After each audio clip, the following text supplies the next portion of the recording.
बिहार पूर्वी भारत के एगो राज्य है और राजधानी है पटना।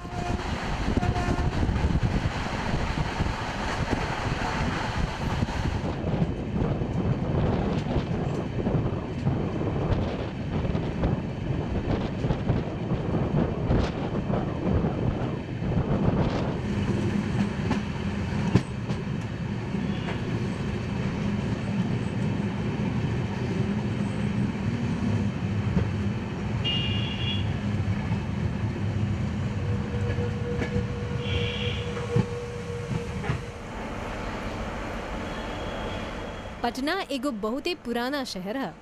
दिल्ली से पटना ट्रेन से पहुँचनी जा। एकर फायदा ई रहल कि ट्रेन जहाँ जहाँ से जोन जोन स्टेशन में रुकत रहल हुआ के नज़ारा देखे के हमनी के मौका मिलल।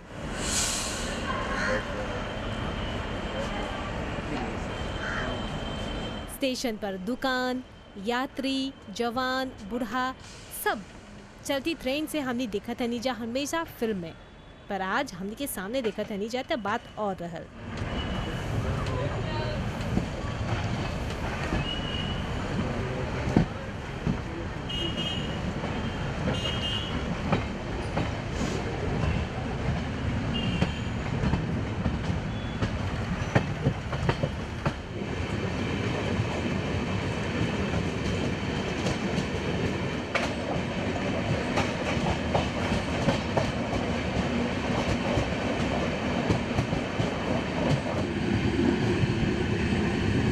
सरसों के लहलहाती खेत, ईंट से बनल घर, ये सब मन के लुभा देवता है।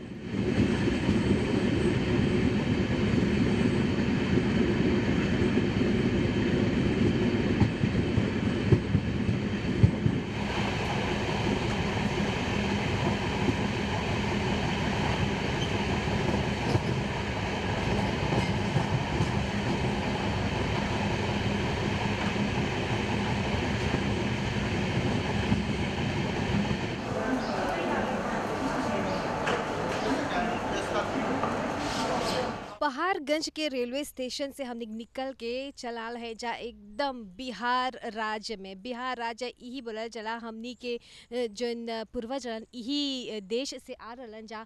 और अभी जोन वक्त हमनी यहाँ पर ही बिहार में पहुँचत हैं जा ट्रेन के ज़रिए, बहुत ही रात भर बारिश होल बा और एकदम ठंड के मौसम बा। यहाँ पर ही 5 से 10 डिग्री हमने सुनी है जा रेडियो में ठंड पड़ता है यहाँ पर ही। और बिहार राज्य में जब हमने पहुँचनी जा तो सबसे पहले जब हमने देखनी जा कि कहाँ कहाँ पर दौरा करे जा तो पैनी जा कि काहे ना हमने जाके एगो बहुत ही धार्मिक जगह पे हमने जायला जा।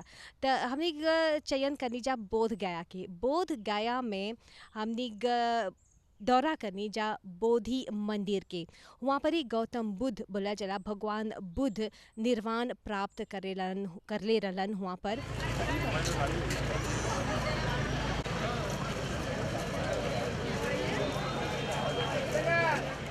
पटना एगो धार्मिक स्थल मानल जाला। बौद्ध धर्म के प्रवर्तक गौतम बुद्ध अपन अंतिम दिन हिया पर ही गुजर ले रहलन।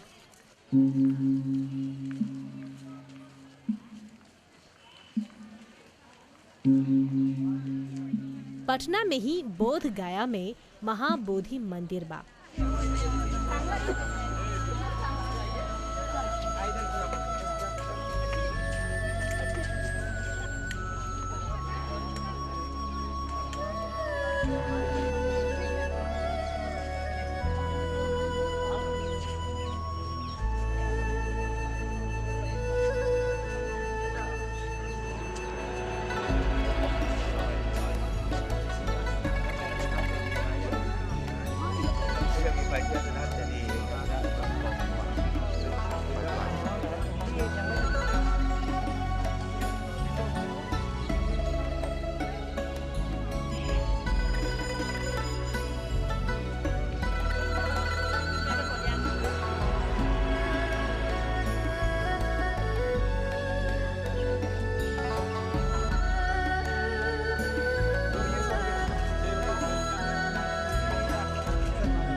मंदिर में बुद्ध भगवान के एगो बहुत बड़ा मूर्ति बा जोन पद्मासन मुद्रा में बाटे।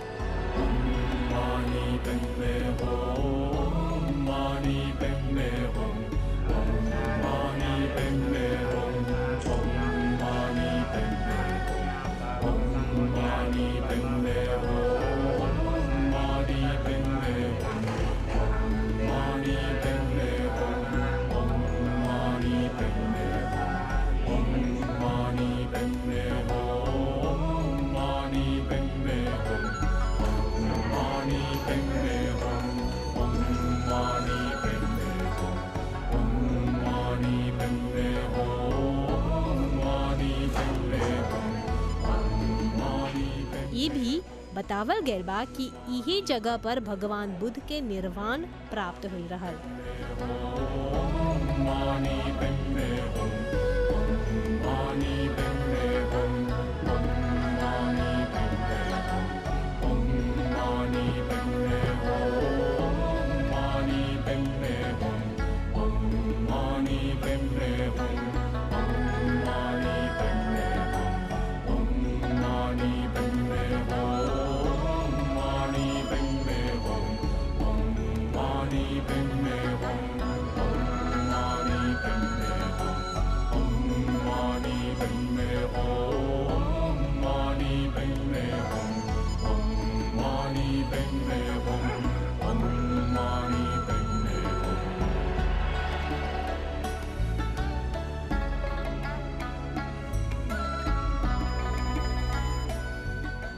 इतिहास में झांक के देखबा तब पावल जाना कि बुद्ध देव जब एगो राजकुमार रहलन त उनकर नाम सिद्धार्थ रहल और जब इस संसार में कष्ट देखलन तब ई ठान ले रहलन ई सब कष्ट मिटा के रहियन।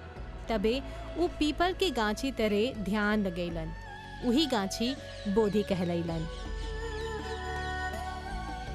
मैं यहाँ के बारे में और बुद्ध जी के बारे में बचपन से सुना हूँ और जो किताबों में पढ़ा था मैं उसको सत्य करने के लिए जिस समय मैं विद्यालय में पढ़ता था बच्चों की तरह, आज मैं उन्हीं बच्चों को गुरु के रूप में यहाँ उनको लाया हूँ। गुरु बन करके उनके गार्जियन बन करके मैं लाया हूँ कि देखो जो हमने किताबों में पढ़ी है और जो तुम लोगों को पढ़ाता हूँ उस चीज़ को साक्षात रूप में देखने के लिए आप लोगों को मौका मिला है, इसलिए मैं बच्चों को यहाँ झारखंड से लेकर के आया हूँ।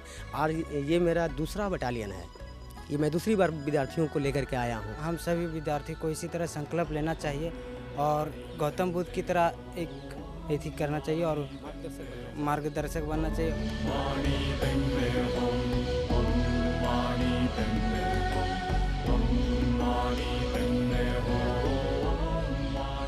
मंदिर के पीछे एगो बड़ा बोधि गांची बा।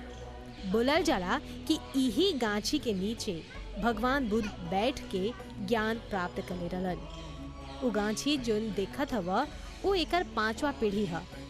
इ पर जस्ती जानकारी हमनी के दिलन जा गाइड शिव शंकर सिंह जी। सबसे पहले सिद्धार्थ यहाँ पर आए 600 BC में। 600 BC में इस जगह पे ही इसी स्थान के नीचे पीपल के पेड़ के नीचे भगवान बुद्ध ने ज्ञान प्राप्त किए, बुद्धत्व की प्राप्ति की और सिद्धार्थ गौतम से वो भगवान बुद्ध बने। इस पेड़ की हिस्ट्री है, इस पेड़ की ये चौथी शाखा है, चौथी पीढ़ी है ये। फर्स्ट जो है पेड़ सम्राट अशोक की पत्नी द्वारा इसको कटवा दिया गया था। फिर सम्राट अशोक ने इनको दोबारा से सींच कर यानी पानी डालकर इसको फिर से पौधे को बड़ा किया और इसकी एक जड़ को अपने लड़की संगमित्रा और लड़का महेंद्रा के साथ में श्रीलंका अनुराधापुरम में भेज दिए। अनुराधापुरम में आज भी वो पेड़ है। दूसरा पेड़ यहाँ जो बंगाल के राजा हुए उन्होंने कटवा दिया इसको और ये पूरी मंदिर को ही तोड़वा कर उसने मिट्टी से ढकवा दिया था पूरा गड्ढे में। इसके बाद जो तीसरी पेड़ जो है वो आंधी तूफान से नष्ट हो गई थी। तो उस टाइम जब आंधी तूफान से नष्ट हो गया तो यहाँ का जड़ जब ख़त्म हो गया तो वही पेड़ जो अनुराधापुरम में लगाया गया था उसी की एक शाखा सैपलिंग करके लाया गया और यहाँ फिर से दोबारा लगाया गया लॉर्ड कनिंगम द्वारा। लॉर्ड कनिंगम ने दोबारा से इस मंदिर की भी खुदाई करवाई जो ब्रिटिश शासन में थे। तकरीबन ये 1800 AD में इनका जन्म लुबनी में हुआ, ज्ञान प्राप्ति यहाँ हुआ। यहीं से कहिए तो एक तरह से बौद्ध धर्म की उत्पत्ति हुई। बौद्ध धर्म के जो जन्म हुआ वो यहाँ से हुआ। सिद्धार्थ का जन्म लुबनी में हुआ। बौद्ध धर्म के जन्म, जिन्होंने ज्ञान प्राप्त करके बौद्ध धर्म का प्रचार किया, वो भगवान बुद्ध बने, वो यहीं से किया। और इनकी परिनिर्वाण जो हुआ वो कुशीनगर में हुआ। कुशीनगर जो यहाँ से यूपी में पड़ता है, वो गोरखपुर के पास में, तो वहाँ पर उनका परिनिर्वाण हुआ।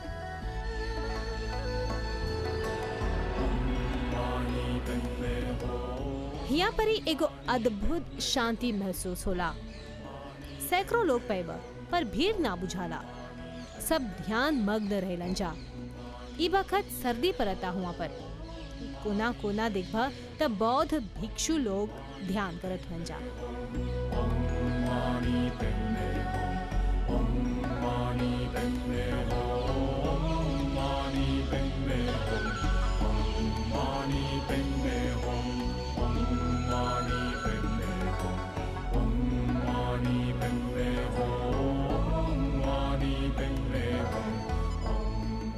बांग्लादेशी के ई भक्त से हमने मिलनी जा, जो भगवान बुद्ध के आशीर्वाद पावे खातिर आयल हवन अपन परिवार संगे। मन में बहुत शांति आता है यहाँ पे आने के। यहाँ आने के बाद पूरा जो मन में जो खराब को आता है ना, वो सब कुछ चला जाता है। मुझे ऐसे ही लगता है।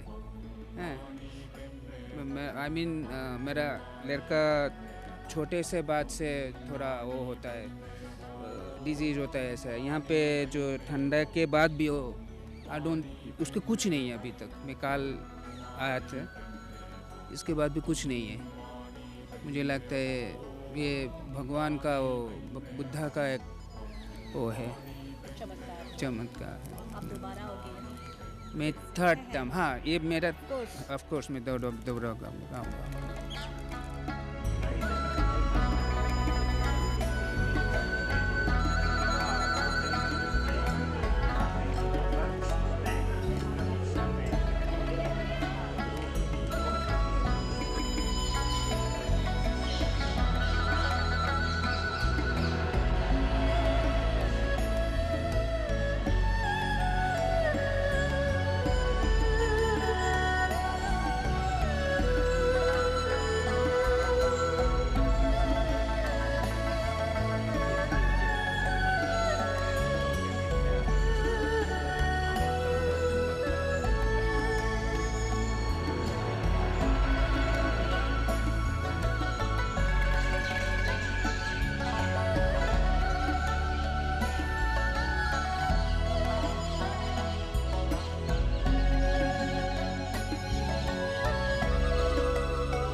ये 300 AD का सम्राट अशोक द्वारा बनाया गया अशोक स्तंभ है, जो कि बख्तियार खिलजी द्वारा खंडित कर दिया गया है। इसका खंडित हिस्सा कलकत्ता म्यूजियम में रखा गया है, जिसमें अशोक चक्र और अशोक स्तंभ का निशान है, जो पूरा शेर का, वो कलकत्ता म्यूजियम में है। और बाकी जो बचा हुआ हिस्सा है वो उसको यहाँ पर खड़ा किया गया है।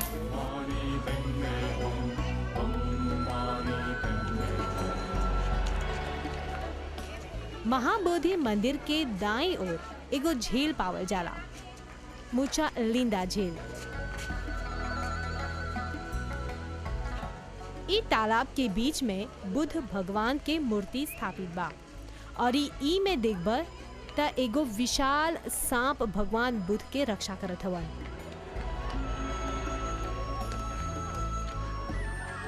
ई मूर्ति के संबंध में एगो कथा प्रचलित बा। चला बोध गया पुलिस स्टेशन के ई कांस्टेबल से ई कथा सुने। ये जो तालाब है वो भगवान बुद्ध छठे सप्ताह, जब ज्ञान प्राप्ति के छठे सप्ताह में यहाँ ध्यान करने के लिए आए थे, तो एक साइक्लोन तूफान आई थी उनको डिस्टर्ब करने के लिए। बहुत ज़बरदस्त तूफान थी। तो मुचलिंद नामक नाग वो उनको रक्षा किया था। उनके ऊपर सहारा दे, छतरी बनकर उनकी तपस्या के, उनकी ध्यान को भंग होने से बचाया था। इसी को सामने स्टैचू के रूप में दिखाया गया है। छठे सप्ताह भगवान बुद्ध यहाँ ज्ञान प्राप्त।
महाबोधि मंदिर भारत में बौद्ध मंदिर के एगो ऐसन मंदिर में से एगो है जेकर निर्माण ईंट से होल बा और ये आज भी भक्त उस स्थल पर जालन जा।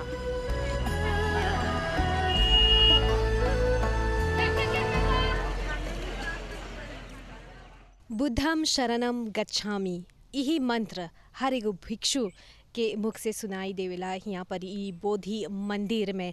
और गौतम बुद्ध, ई भगवान बुद्ध मॉरिशस में भी देख बजा कितना श्रद्धालु हवन जा जो भगवान बुद्ध के पूजा आराधना करेलन जा।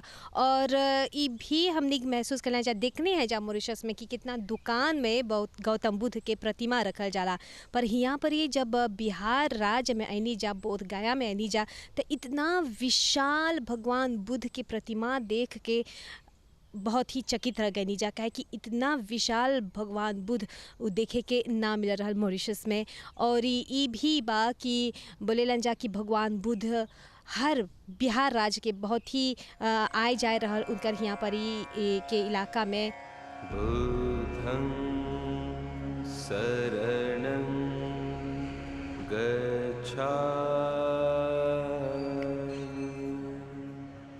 बोध गया में 25 मीटर ऊंचा ई बुद्ध भगवान के देखत पद्मासन में हवन।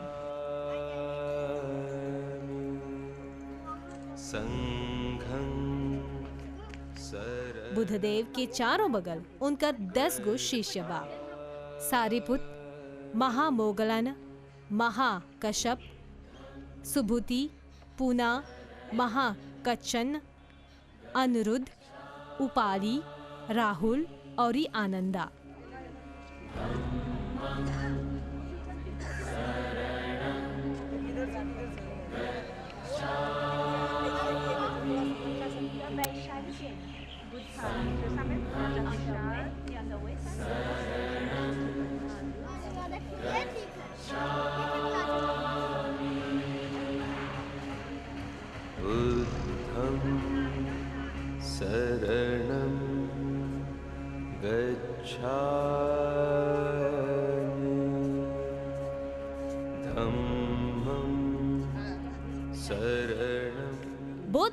भगवान बुद्ध के दर्शन करके जब जात रहनी जा त सड़क किनारे का देखनी जा, कमल के फूल खिलल।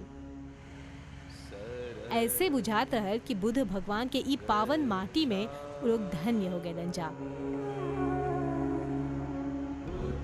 रास्ता लंबा रहल, दायां बायां कोनो घर नहीं रहल, पर एक दुगो महिला नजर आयल जरूर, जे लोग अपन कपार पर लकड़ी ले जात हवन जा। देख के ही भारी बुझात रहल, पर ये लोग जात हवन जा बिना शिकायत, बिना रंज, काहे कि बुझाला कि ये लोग पर भगवान बुद्ध के बहुत आशीर्वाद बा।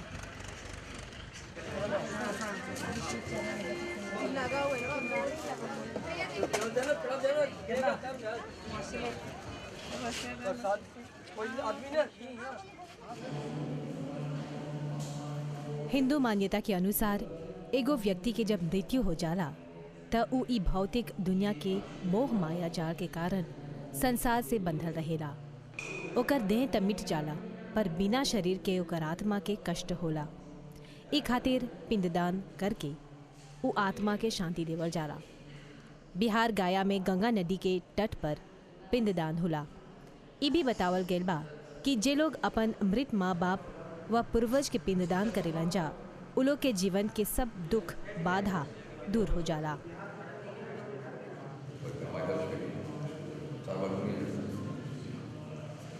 भगवान श्री रामचंद्र जी अपन पिता श्री राजा दशरथ के पिंडदान भी गया में करले रहलन। कथा में बतावल गेल है कि गयासुरन नाम के एगो असुर रहल, जेकर अत्याचार इतना बढ़ गए रहल कि भगवान विष्णु के परल देवता लोग के इस संकट से बचाए। वो अपन चरण गयासुरन असुर पर रख के उनकरा मुक्ति प्रदान करलन।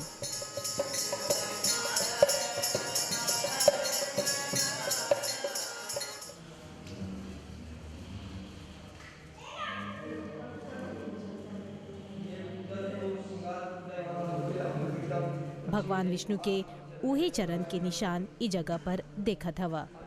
ई भी बतावल गेल है कि ई जगह के गया नाम उ असुर के बाद ही पड़ल।